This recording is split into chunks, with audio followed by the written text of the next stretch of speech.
നിങ്ങളൊരു ഡ്രൈവറാണോ? അഥവാ നിങ്ങളൊരു വാഹനം ഉപയോഗിക്കുന്ന ഉപഭോക്താവാണോ? എങ്കിൽ നിങ്ങൾ കൃത്യമായും അറിഞ്ഞിരിക്കേണ്ടത് ഒന്നാണ് വാഹനത്തിലെ ഇഗ്നിഷൻ സിസ്റ്റം. എന്താണ് ഇഗ്നിഷൻ സിസ്റ്റം?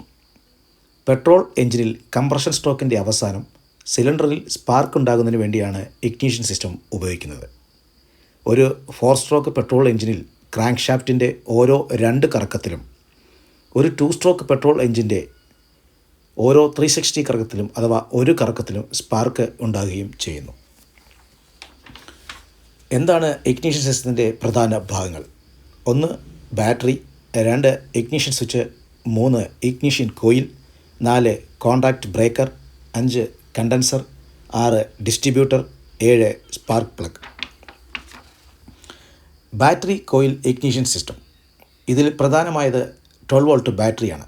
ഈ സിസ്റ്റത്തിന് ആവശ്യമായ വൈദ്യുതി പ്രദാനം ചെയ്യുന്നത് സെക്കൻഡറി സർക്യൂട്ട്, പ്രൈമറി സർക്യൂട്ട് എന്നീ 2 പ്രധാന സർക്യൂട്ടുകളാണ് ഇതിൽ ഉള്ളത്.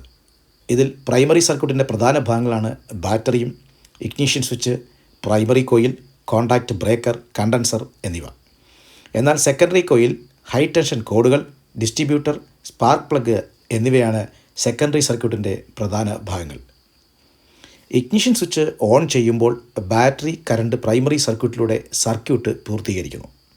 ഇതിൻ്റെ ഫലമായി ഇഗ്നിഷൻ കോയിലിലെ പ്രൈമറി വൈൻഡിങ്ങിന് ചുറ്റും ഒരു കാന്തിക മണ്ഡലം സംജാതമാകുന്നു.